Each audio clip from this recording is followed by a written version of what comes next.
Olá, amigos e amigas, sejam muito bem-vindos a mais uma aula do nosso curso OAB Direto ao Ponto, Imersão Final. Eu sou Gabriel Gomes Canedo, seu professor de Direito Constitucional, e hoje eu irei direto ao ponto com vocês acerca do tema Poder Legislativo. Vamos pincelar aqui os principais aspectos relativos a esta importante temática.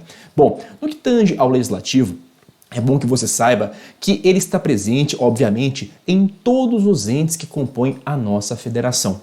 De modo que, por exemplo, na esfera federal, o legislativo se estrutura a partir do princípio do bicameralismo federativo e sabemos nós que o órgão do legislativo federal é o Congresso Nacional, que se subdivide em outros dois órgãos, quais sejam Câmara dos Deputados e Senado da República. Na esfera dos Estados-membros, o Legislativo está organizado por conta e a partir do princípio do unicameralismo, de modo que, na esfera estadual, o órgão do Legislativo é a Assembleia Legislativa.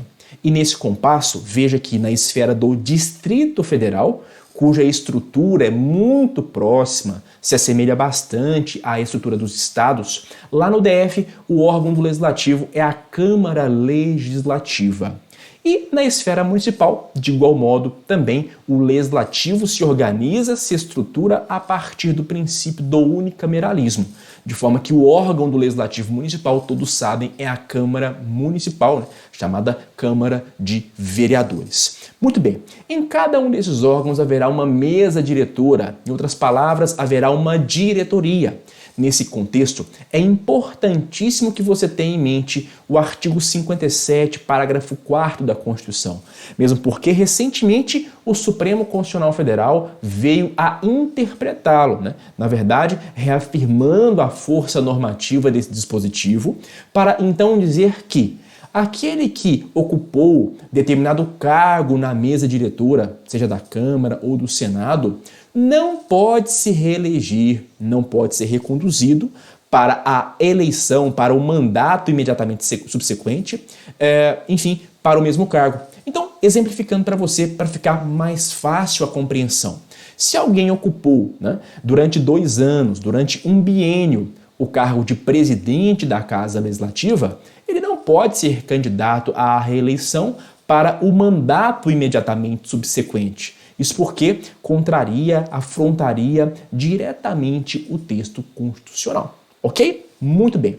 O funcionamento dos órgãos do Legislativo acontece pelo plenário, quando então os parlamentares, que integram aquele órgão poderão se reunir para debater e discutir determinadas propostas legislativas, alguns assuntos de interesse do Legislativo, ou então o funcionamento dos órgãos do Legislativo poderá ocorrer no âmbito das várias comissões que formam os órgãos do Legislativo.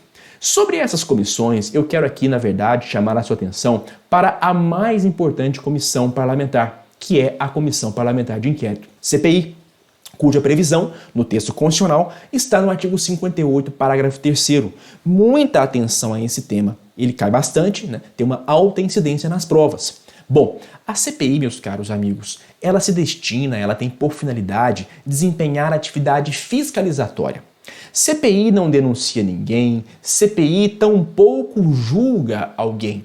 CPI investiga, CPI fiscaliza, nada mais do que isso.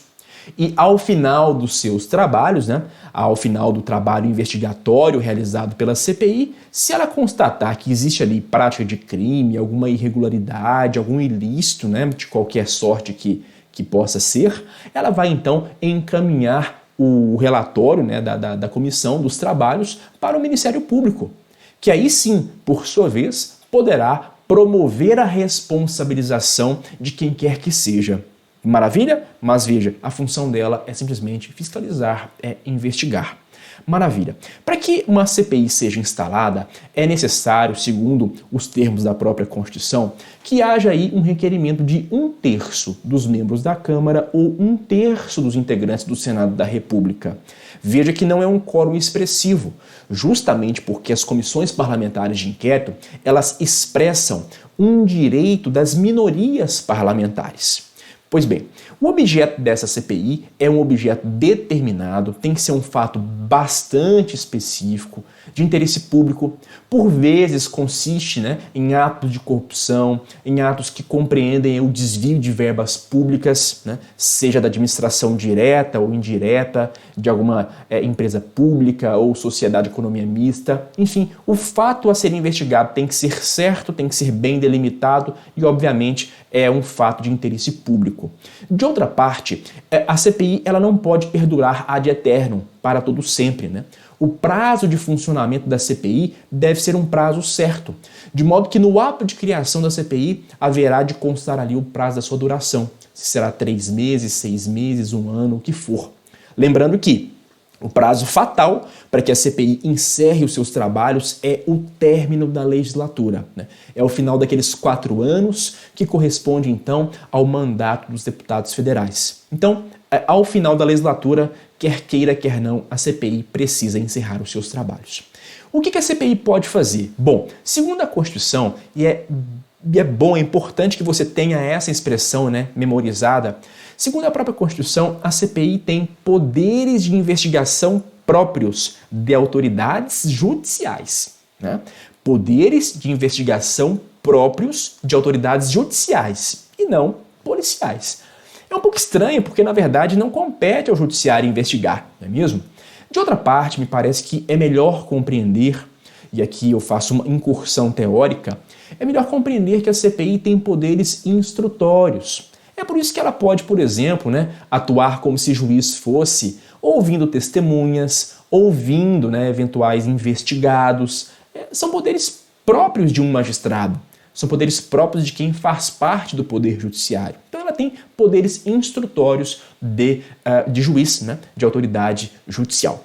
Ok? Maravilha. Agora, existem determinadas providências que a CPI não pode adotar. Algumas providências, elas estão, na verdade, abarcadas pela cláusula de reserva jurisdicional.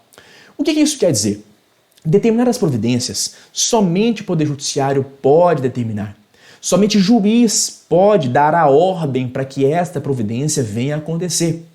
É claro que são providências, são medidas mais drásticas, que têm o condão de relativizar direitos fundamentais. Vou aqui exemplificar para você. Olha só, decretar prisão. CPI não tem esse poder. Somente a autoridade judiciária é quem pode adotar essa providência.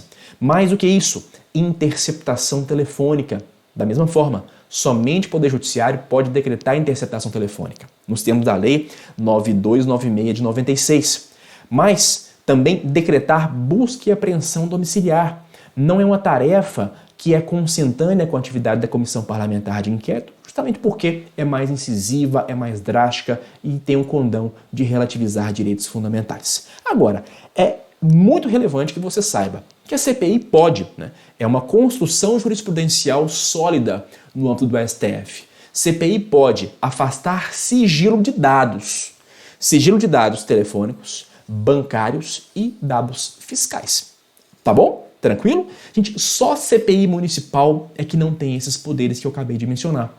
Afastar sigilo de dados bancários, fiscais e de dados telefônicos. Até porque não existe judiciário municipal, Nós temos no Brasil judiciário federal e judiciário estadual. Judiciário municipal não existe.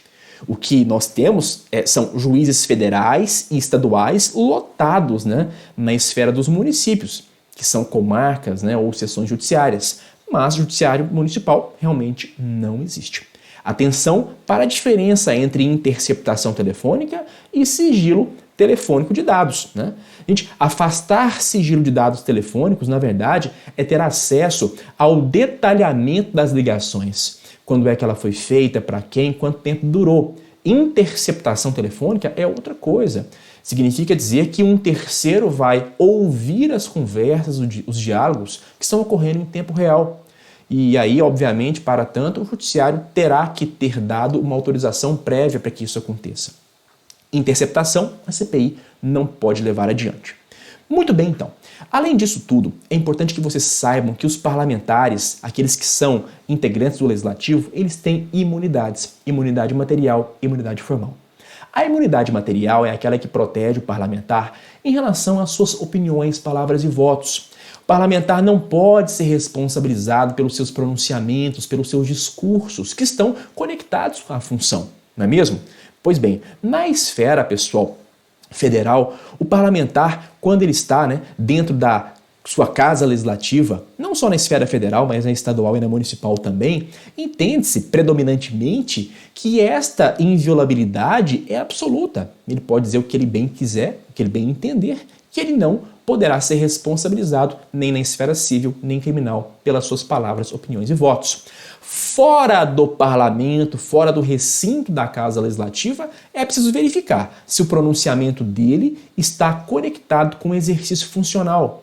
Se naquele instante o parlamentar está numa natural projeção do seu mandato, caso em que, se realmente for afirmativo, se ele estiver participando aí de um evento funcional, ele estará protegido também com relação a essa imunidade material. Caso não esteja, ele poderá sim ser responsabilizado. A imunidade formal em relação à prisão é aquela que preserva o parlamentar com relação à prisão. Gente, o parlamentar só pode ser preso no caso de prisão em flagrante, de crime inafiançável. Vamos lembrar quais são os crimes inafiançáveis? O TTT, tráfico de drogas, terrorismo, tortura.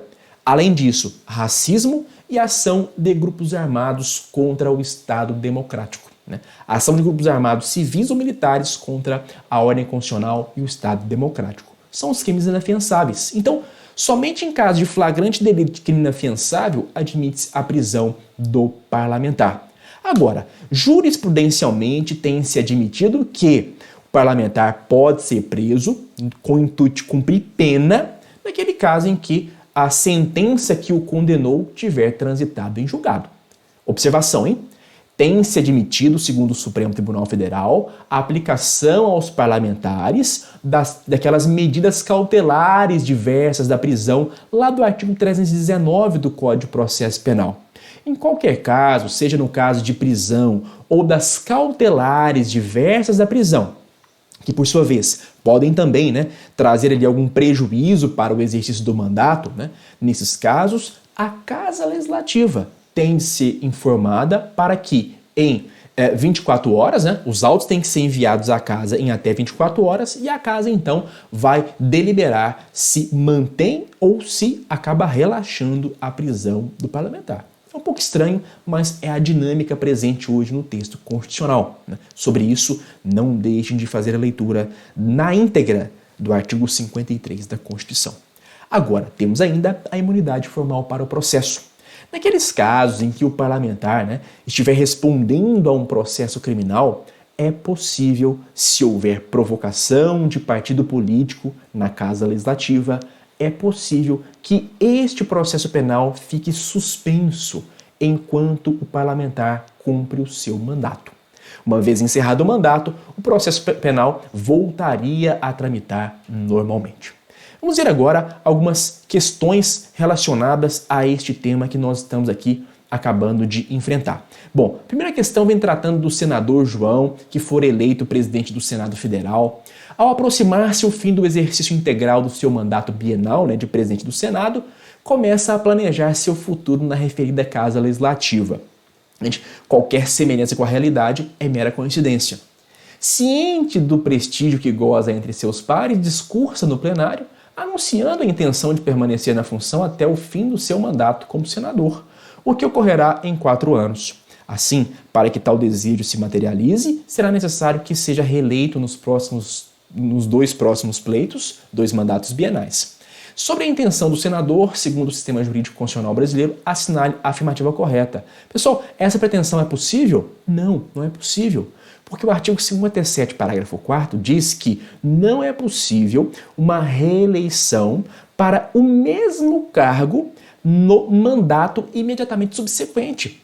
A letra B nesse ponto está correta, dizendo que não será possível, pois a Constituição proíbe a reeleição para esse mesmo cargo no período bienal imediatamente subsequente. Esse tema está na moda, viu? Então, muito cuidado, muita atenção, porque há grandes chances de ele aparecer na prova para você. Próxima questão. Ocorreu um grande escândalo de desvio de verbas públicas na administração pública federal, o que ensejou a instauração de uma comissão parlamentar de inquérito. requerida pelos deputados federais de oposição. Surpreendentemente, os oponentes da CPI conseguem que o inexperiente deputado M seja alçado à condição de presidente da comissão. Por não possuir formação jurídica e desconhecer o trâmite das atividades parlamentares, o referido presidente, sem consultar os assessores jurídicos da casa, toma uma série de iniciativas, expedindo ofícios e requisitando informações a diversos órgãos. Posteriormente, veio à tona que apenas uma de suas providências prescindiria, ou seja, dispensaria de efetivo mandado judicial. Assinale a opção que indica a única providência que o deputado M poderia ter tomado prescindindo de ordem judicial. Gente, prescindir significa dispensando ordem judicial, quando não é necessária a ordem judicial. A resposta correta é a letra C. Na verdade, a CPI pode, nós já dissemos isso hoje, quebrar sigilo fiscal de servidores públicos que, sem aparente motivo, apresentaram público e notório aumento de seu padrão de consumo. Então tá certo. Agora, gente, letra D, busca e apreensão, CPI não pode decretar. Autorização para que realize interceptação telefônica, a CPI não tem esse poder. E aqui também, determinar a prisão preventiva, isso é prerrogativa apenas do Poder Judiciário. Meus amigos, era isso então. Essa aula é muito importante, hein? Não deixe de assistir e reassistir quantas vezes for possível, tá bem? Muito obrigado e nos vemos no nosso próximo encontro. Até já!